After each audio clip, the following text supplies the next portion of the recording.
भारत का विभाजन एक ऐसा घाव जो आज तक नहीं भरा है।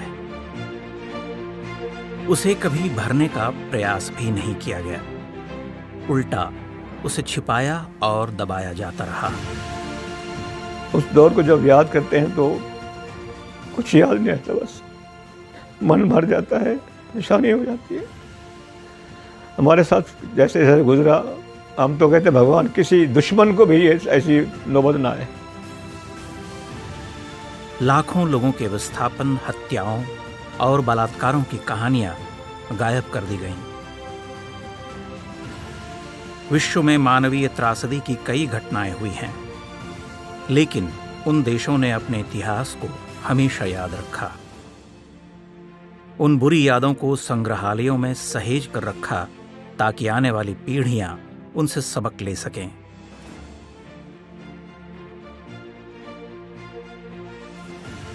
दूसरी ओर हमारा देश है, जहां इतिहास के सबसे भयावह घटनाक्रम को गंगा जमनी तहजीब और भाईचारे की सुहानी बातों में दबाने और भुलाने के प्रयास किए गए। कभी इस बात पर चर्चा नहीं हुई कि सहस्रों वर्ष पुरानी भारतीय सभ्यता की धरती के टुकड़े क्यों हुए। जहां पर कभी हमारे ऋषियों ने वेदों की ऋचाएं लिखी थीं, वहां पर सनातन धर्म और भारतीय संस्कृति के चिन्ह तक क्यों मिटा दिए गए। केंद्र की भाजपा सरकार ने बंटवारे के दिन अर्थात 14 अगस्त को विभाजन विभीषिका स्मृति दिवस के रूप में मनाना आरंभ किया है। यह एक अवसर है कि हम मानवता और सभ्यता पर हुए इस अत्याचार को याद करें, इसके दोषियों की पहचान करें, आने वाली पीढ़ियों को उनके बारे में बताएं, ताकि भारतीय इतिहास का वह भयावह कालखंड हमें दोबारा कभी देखना न पड़े। 13 मई 1940 को ब्रिटेन के तत्कालीन प्रधानमंत्री विंस्टन चर्चिल के भाषण की एक महत्वपूर्ण उक्ति थी, blood, toil, tears and sweat. 5 years ago, I promised you blood, toil, tears and sweat. रक्त, कड़ा परिश्रम, अश्रु और स्वेद। चर्चिल की उस बात का संदर्भ भले ही भिन्न रहा हो, किंतु 7 वर्ष बाद यह सब लागू हुआ भारत की धरती पर पाकिस्तान के रूप में। भारत के विभाजन की पृष्ठभूमि किसने तैयार की? भारत के टुकड़े करके पाकिस्तान पैदा करने के लिए कौन उत्तरदायी था? मजहब के नाम पर एक ऐसा देश क्यों बनाया गया जो जिहाद और आतंकवाद से ऊपर कभी उठ ही नहीं पाया, जिसका अस्तित्व ही भारत और भारतवासियों से घृणा पर आधारित है? वैसे तो पाकिस्तान की बात आते ही 2 नाम सबसे पहले आते हैं, मोहम्मद अली जिन्ना और ऑल इंडिया मुस्लिम लीग। लेकिन दोषियों की यह सूची इससे बहुत लंबी है। इनके बाद स्थान आता है विंस्टन चर्चिल का। यह व्यक्ति 1940 से 1945 तक ब्रिटेन का प्रधानमंत्री बना था। भारत के विभाजन की गहरी योजना बनाने वालों में विंस्टन चर्चिल सबसे महत्वपूर्ण था, इसमें कोई संदेह नहीं। शेष सारे चेहरे उसकी बिछाई शतरंज के मोहरे मात्र थे। वर्ष 1943 भारत की स्वतंत्रता और विभाजन से मात्र 4 वर्ष पहले जून से सितंबर के बीच बंगाल में भयंकर अकाल पड़ा था। इस अकाल में 30 लाख से अधिक लोगों के मारे जाने का अनुमान व्यक्त किया जाता है। ये लाखों लोग अन्न की कमी के कारण नहीं, बल्कि चर्चिल की नीतियों के कारण मारे गए थे। और इस पर खुद चर्चिल का कहना था, अकाल हो या न हो, भारतीय लोग खरगोशों की तरह बच्चे पैदा करते हैं। यदि इतनी ही भूखमरी है तो महात्मा गांधी अभी तक जीवित कैसे हैं? अकाल में भारतीयों के लिए राहत भेजने की कोई आवश्यकता नहीं है। यह वक्तव्य उस समय के ब्रिटिश शासकों की घृणित नस्ल भेदी मानसिकता की एक झलक मात्र है। मधुश्री मुखर्जी ने अपनी पुस्तक Churchill's secret war, the British empire and the ravaging of India during second world war में यह बयान उद्धृत किया है। द्वितीय विश्व युद्ध में 5 मई 1945 को जर्मनी ने आत्मसमर्पण किया था। इसके तत्काल बाद विंस्टन चर्चिल ने भारत और हिंद महासागर में ब्रिटिश साम्राज्य के रणनीतिक हितों की रक्षा के लिए दीर्घकालिक नीति के मूल्यांकन का आदेश दिया। 2 सप्ताह बाद चर्चिल को वह गुप्त रिपोर्ट पेश की गई जिसमें अन्य प्रस्तावों के अतिरिक्त भारत के उत्तर पश्चिमी क्षेत्रों में ब्रिटिश उपस्थिति की रणनीतिक आवश्यकता का उल्लेख किया गया था, ताकि ब्रिटिश वायुसेना सोवियत संघ के सैन्य प्रतिष्ठानों को निशाना बना सके। मध्य पूर्व के देशों पर भी दबदबा बनाए रखने के लिए ब्रिटेन को इसी क्षेत्र में अपने सैनिक अड्डे की आवश्यकता अनुभव हो रही थी। यह संयोग मात्र नहीं कि ठीक उसी भूभाग को तोड़कर अलग इस्लामी देश पाकिस्तान बनाया गया। मुस्लिम लीग और उसके नेता जिन्ना को अंग्रेजों के इस प्रस्ताव पर कोई आपत्ति नहीं थी। उन्हें इस साम्राज्यवादी योजना में अपना हित दिखाई दे रहा था। ब्रिटेन को भी पाकिस्तान चाहिए था जो भारत का चिर शत्रु हो और भारत अगली सदियों तक उसके साथ ही उलझा रहे। यह तथ्य भारतीय धर्म और संस्कृति के विरुद्ध एक अंतर्राष्ट्रीय गठजोड़ की ओर भी संकेत करता है। भारत विखंडन की चर्चिल की उसी योजना के कार्यान्वयन के लिए लॉर्ड वेवेल को वायसरॉय बनाकर भेजा गया। फिर सब कुछ वैसे हुआ जैसी योजना चर्चिल ने तैयार की थी। मुस्लिम लीग पाकिस्तान के लिए अड़ा रहा और कांग्रेस ने दबाव के आगे घुटने टेक दिए। यदि कहीं से थोड़ा बहुत प्रतिरोध हुआ तो वो सुभाष चंद्र बोस थे। वेवेल ने स्वयं स्वीकार किया है कि नेताजी सुभाष चंद्र बोस की आजाद हिंद फौज के कारण ब्रिटेन अब भारत में अपने भरोसेमंद लोगों पर भी विश्वास नहीं कर पा रहा है। भारत की स्वतंत्रता से ठीक पहले ब्रिटेन में हुए चुनावों में विंस्टन चर्चिल की हार हुई, लेकिन तब तक सहस्रों वर्ष प्राचीन भारतीय सभ्यता की पवित्र भूमि पर एक कृत्रिम रेखा खींची जा चुकी थी। जून 1947 को भारत के टुकड़े करने की घोषणा लंदन में की गई, जिसे इस्लामिक रिपब्लिक ऑफ पाकिस्तान कहा गया। वह 1956 तक सिर्फ डोमिनियन स्टेट था और अमेरिका ने वहां अपना सैनिक अड्डा बनाया। आज हम पाकिस्तान की जो भूमिका देखते हैं वो वही है जो ब्रिटिश प्रधानमंत्री विंस्टन चर्चिल ने तभी तय कर दी थी। पाकिस्तान का निर्माण अर्थात भारत का विभाजन ब्रिटेन की सबसे महत्वपूर्ण रणनीति का अंग था। औपनिवेशिक राज्य हाथ से निकलने के बाद ब्रिटेन को लूट के नए तरीके चाहिए थे। ब्रिटेन के सैन्य योजनाकारों ने यह स्पष्ट कर दिया था कि उन्हें NWFP अर्थात उत्तर पश्चिम सीमा प्रांत और बलूचिस्तान में एक सैन्य अड्डे की आवश्यकता है। इससे उन्हें ईरान पर नियंत्रण बनाए रखने में सहायता मिलनी थी, जहां के तेल भंडारों पर ब्रिटिश पेट्रोलियम की पूर्ववर्ती एंग्लो पर्शियन ऑयल कंपनी का स्वामित्व था। इराक में भी ब्रिटिश कठपुतली राजशाही थी, जिसने इराकी पेट्रोलियम कंपनी को ब्रिटिश नियंत्रण में दे दिया था। यही स्थिति कुवैत, बहरीन, कतर और ट्रूशियल स्टेट्स की थी। ट्रूशियल स्टेट्स को आज संयुक्त अरब अमीरात या UAE कहा जाता है। इन देशों में तेल के भंडार मिलने की संभावना थी, इसलिए उन पर ब्रिटेन की गिद्ध दृष्टि गड़ी हुई थी। यह भी एक रहस्य है कि इस्लाम के नाम पर बन रहे पाकिस्तान के नेताओं को इस बात पर कोई आपत्ति नहीं थी कि उनकी धरती का प्रयोग मध्य पूर्व के अन्य इस्लामी देशों के विरुद्ध किया जाए। ब्रिटेन के लिए समस्या यह थी कि उत्तर पश्चिम सीमा प्रांत और बलूचिस्तान भारत में रहना चाहते थे। NWFP ने वर्ष 1937 और 1946 दोनों चुनावों में कांग्रेस की सरकारें चुनी थीं। दिसंबर 1946 में NWFP के प्रतिनिधि मंडल ने भारत की संविधान सभा में प्रवेश किया था, जबकि मुस्लिम लीग इसका बहिष्कार कर रहा था। NWFP के भारत प्रेम का कांटा निकालने के लिए अंग्रेजों ने नई चाल चली जब उन्होंने जवाहरलाल नेहरू से सहायता मांगी और उनके माध्यम से नॉर्थ वेस्ट फ्रंटियर प्रोविंस में जनमत संग्रह के लिए सहमति बनवा ली। विभाजन का विरोध करने वाले हमारे नेता न केवल उसके लिए तैयार हो गए, बल्कि एक तरह से NWFP क्षेत्र को पाकिस्तान के हवाले करने पर सहमत भी हो गए। मुस्लिम लीग ने अपना पूरा काम करके वहाँ वोटें मिली और दूसरों से मोल लेकर भी वहाँ अपना मुस्लिम लीग का पाकिस्तान बना दिया। गफ्फार खान के खुदाई खिदमतगारों ने इसका कड़ा विरोध किया था, लेकिन उनकी कोई सुनवाई नहीं हुई। पाकिस्तान और अफगानिस्तान के बीच खींची गए डूरंड रेखा के दोनों तरफ पठान आज भी विभाजन की विभीषिका झेल रहे हैं। एक ओर औपनिवेशिक शक्तियों के दांवपेंच, उनकी कठपुतली बने नेता, और दूसरी ओर वह मानवीय त्रासदी जिनका दूसरा कोई उदाहरण हाल के इतिहास में नहीं मिलता।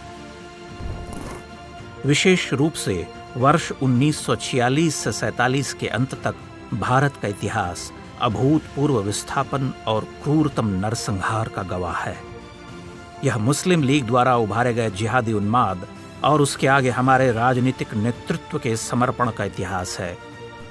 जो यातनाएं, जो पीड़ा, जितने कष्ट हम लोगों ने सहे और अपनी आंखों से देखे, उन सब की तस्वीर एक पिक्चर की तरह हमारे सामने आ जाती थी। विभाजन का निर्णय इतना अचानक और अप्रत्याशित था कि किसी को भी सोचने समझने का अवसर नहीं मिला। अंतिम समय तक कांग्रेस के नेता आश्वासन देते रहे कि मुस्लिम लीग की मांग किसी कीमत पर स्वीकार नहीं की जाएगी। गांधी जी भी जनता को आश्वासन दे रहे थे कि देश का विभाजन मेरी लाश पर होगा। परंतु एकाएक 3 जून 1947 को विभाजन की घोषणा कर दी गई। उस पर हमारे नेताओं ने अपनी स्वीकृति की मुहर भी लगा दी। मात्र 72 दिन बाद 15 अगस्त को इस निर्णय के क्रियान्वयन में वे भी सहमत हो गए। देश की बहुसंख्यक आबादी की सहमति असहमति की कोई चिंता नहीं की गई। विभाजन का निर्णय इतना अचानक हुआ, इतने कम समय में विभाजन के विरोध में कोई जन आंदोलन छेड़ना भी संभव नहीं था। लोगों को तो अपनी जान बचाने की पड़ी थी। कोई भी विभाजन के विरुद्ध खड़ा होने की स्थिति में नहीं था। मानवता के इतिहास में इस अभूतपूर्व सर्वनाश और विस्थापन का शिकार बन रहे लोगों से प्रतिरोध की अपेक्षा भी व्यर्थ ही थी।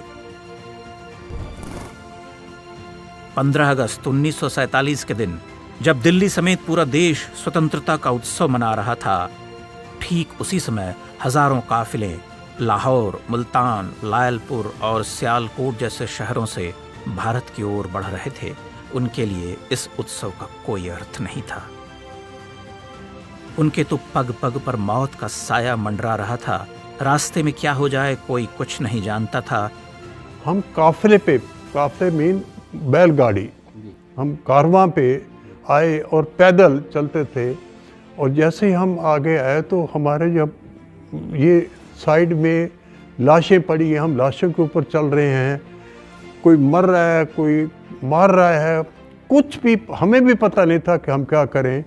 जब कोई थोड़ा खतरा होता था तो बैलगाड़ी रोक के बैलगाड़ी के नीचे बैठ जाते थे। मोहल्ले के मोहल्ले धू धू कर जल रहे थे, जिधर देखो शव ही शव।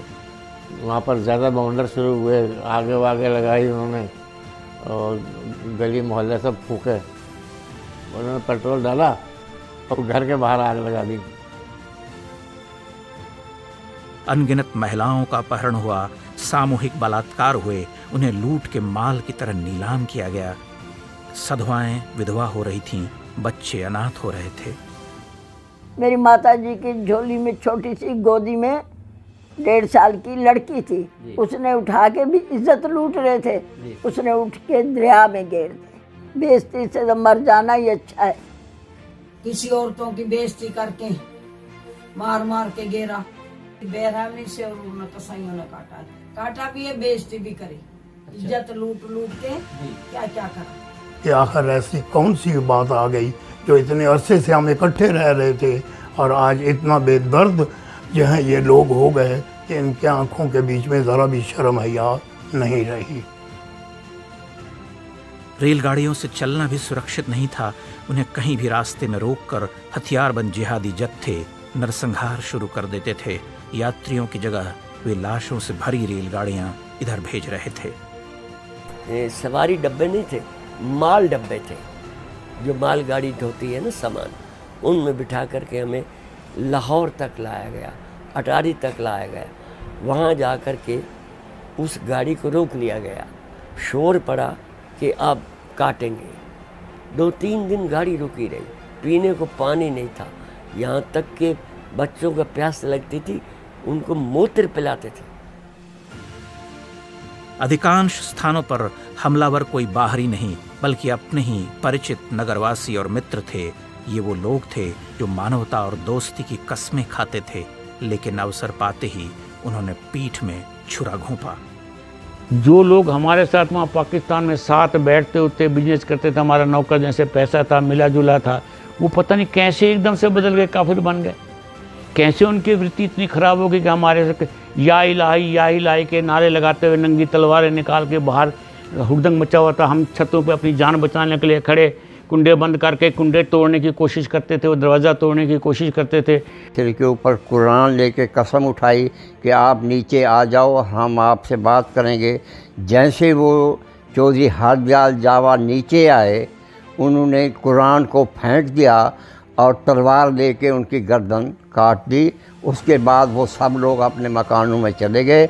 उनके पास राइफल थी, फिर उन्होंने मुकाबला करा और उनके गांव को, आधे गांव को मुसलमानों ने जला दिया था। बड़ी संख्या में हिंदू और सिख इस विभीषिका का शिकार बने। लाखों लोगों को अपने पुरखों और देवताओं की पुण्य भूमि को छोड़कर उस बाकी बचे भूभाग की ओर चल देना पड़ा जिसे स्वतंत्र भारत कहा जा रहा था। लोगों के पास भागने के अतिरिक्त कोई चारा भी नहीं था। रात को ऐसे भागे जैसे कोई मेला देखने जा रहे हो। 2 मील पैदल चल के हम डेरा गाजी खान पहुंचे। जहां तक संभव हुआ, लोगों ने अपने स्तर पर प्रतिरोध किया। हमारे राजनेताओं ने भले ही अत्याचारों के आगे हथियार डाल दिए थे, पर जनता ने उनका अनुकरण नहीं किया। तो हिंदू भी डरने वाला तो था नहीं वहाँ पर वो उनसे मुकाबले पर था। यहाँ राम एक थे राममूर्ति पहलवान, उसका बजरंग उस वक्त दल था बड़ा ज़बरदस्त, उनका दबदबा था। उनका बेलचा पार्टी थी, उनकी पार्टी निकलती थी बेलचे लेके। तो ये आखिर पाकिस्तान जब बनने लगा तो वो उन्होंने पुलिस भी उनके साथ हो गई, पूरी मशीनरी उनके साथ हो गई, तो हिंदुओं को वहाँ से निकलना ही पड़ा। अकाली नेता मास्टर तारा सिंह ने लाहौर में असेंबली भवन पर लहराए लीगी झंडे को फाड़ दिया और म्यान से तलवार निकालकर प्रण किया कि वो पाकिस्तान कभी नहीं बनने देंगे। परिणाम यह हुआ कि पूरा सिख समुदाय, विशेष रूप से जिहादियों का कोपभाजन बना। मास्टर तारा सिंह ने वहाँ पर लाहौर में एक स्पीच दे दी थी इनके खिलाफ, तो सिख जो थे हमारे खिलाफ हो गए, हिंदुओं को नहीं हो गए। हमारे जहाँ हम रहते थे, दिन दहाड़े ठाई एक सरदार को गोली मार दी गई, बिल्कुल, लेकिन हम कुछ कर नहीं सकते थे। अच्छा, वो ये होता था कि हमारा नंबर कब आए, हालात ही थे।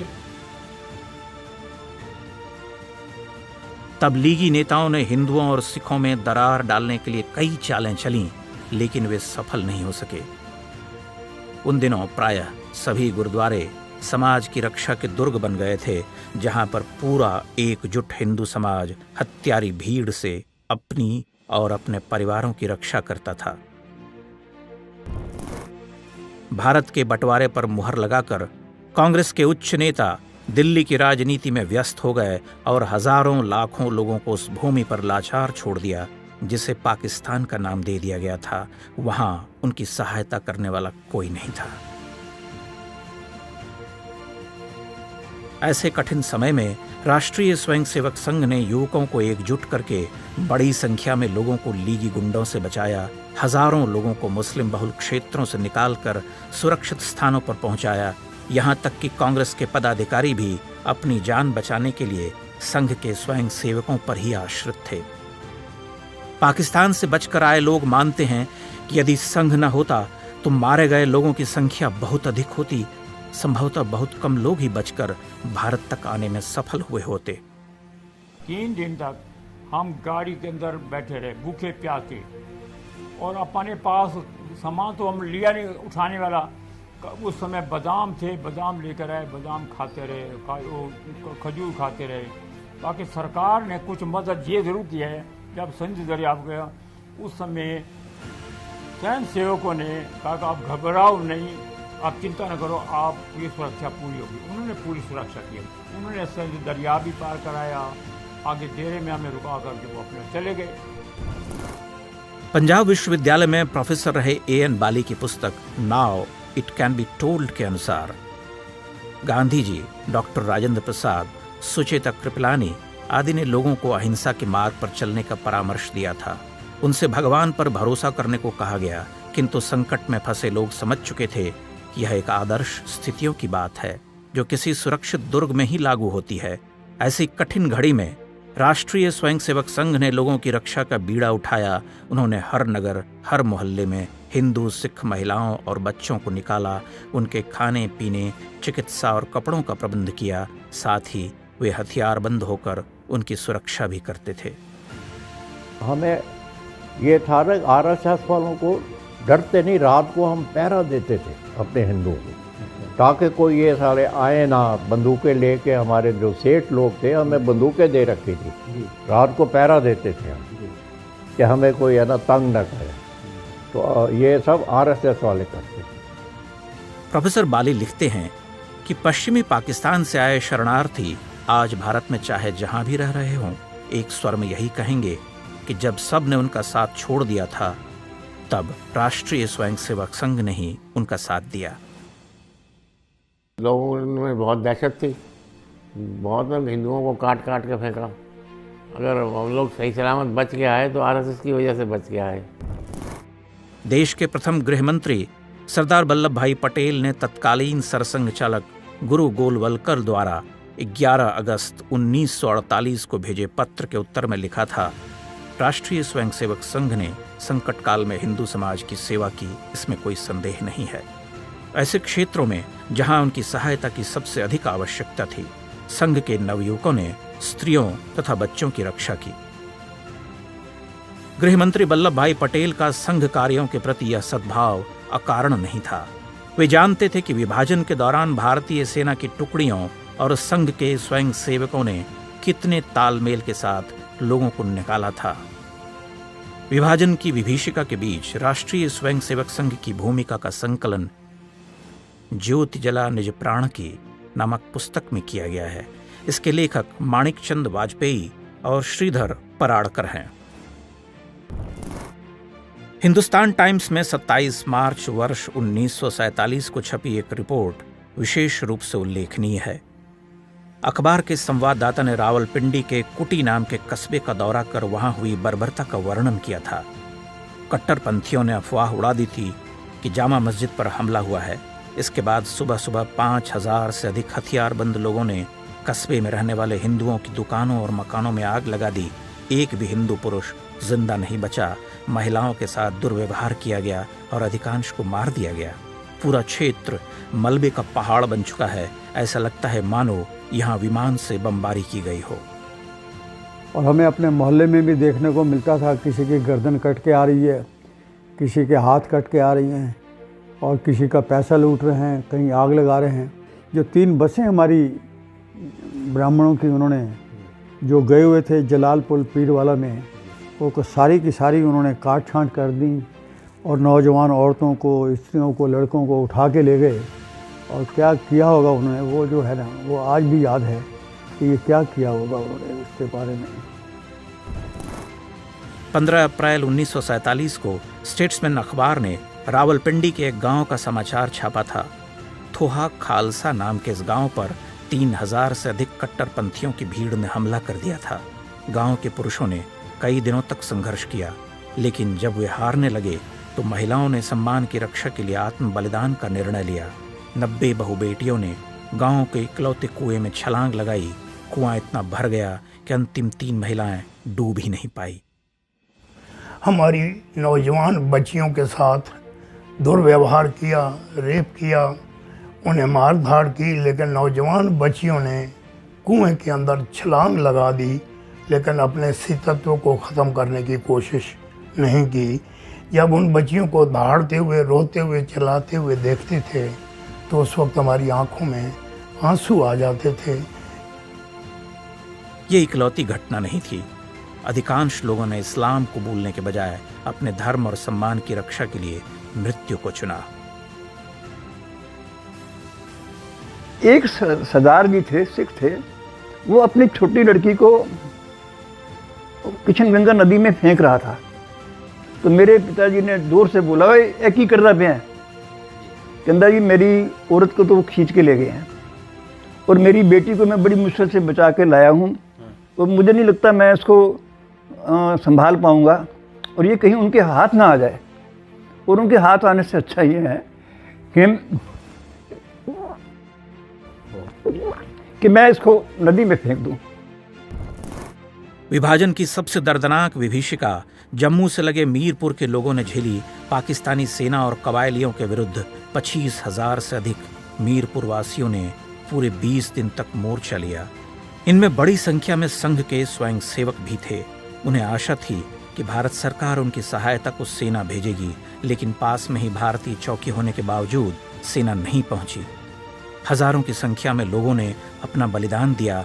जिहादी हमलावरों ने सैकड़ों बच्चों को भालों और तलवारों की नोक पर उछाल कर मारा। महिलाओं और बच्चों के साथ क्या क्या किया गया होगा, इसकी हम केवल कल्पना ही कर सकते हैं। कहते हैं कि मात्र 1500 लोग ही किसी तरह बचते बचाते जम्मू पहुंच पाए थे। मीरपुर के उस हत्याकांड की स्मृति में दिल्ली के लाजपत नगर में मीरपुर भवन भी बना हुआ है। मीरपुर से आए विस्थापित यहाँ हर वर्ष कार्यक्रम करते हैं और अपनी नई पीढ़ियों को बताते हैं कि देश के बंटवारे ने कैसे उनका सब कुछ छीन लिया था। अब मुसलमानों के बीच में रहना और अपनी जान को बचाने के लिए हमारे पास एक ही मौका ये था कि आप मुसलमान बन जाओ। तो मुसलमान बनने के लिए कलमा का पढ़ना बड़ा ज़रूरी हो गया था, क्योंकि जब वो पठान आते थे या वो राइफल उठा के हमारे सर के ऊपर रखते थे तो बोलते थे कि कलमा बोलो, क्योंकि उन्हें पता नहीं होता था कि ये हिंदू है या मुसलमान है या किस किस्म का आदमी है। और कई बार तो कईयों की तो वो जो भी किसी ने सलवार डाली है या पजामा डाला है वो खींच देते थे देखने के लिए कि ये झूठ तो नहीं बोल रहा। मीरपुर ही नहीं, पाकिस्तान अधिकृत कश्मीर, गिलगित और बाल्टिस्तान के क्षेत्र आज केवल मानचित्र में भारत का हिस्सा हैं। विभाजन के तत्काल बाद इन सभी क्षेत्रों में रहने वाले हिंदू, सिख और बौद्ध जनसंख्या को पूरी तरह से साफ कर दिया गया। यहाँ हुए नरसंहारों का तो कोई प्रत्यक्षदर्शी भी नहीं बचा।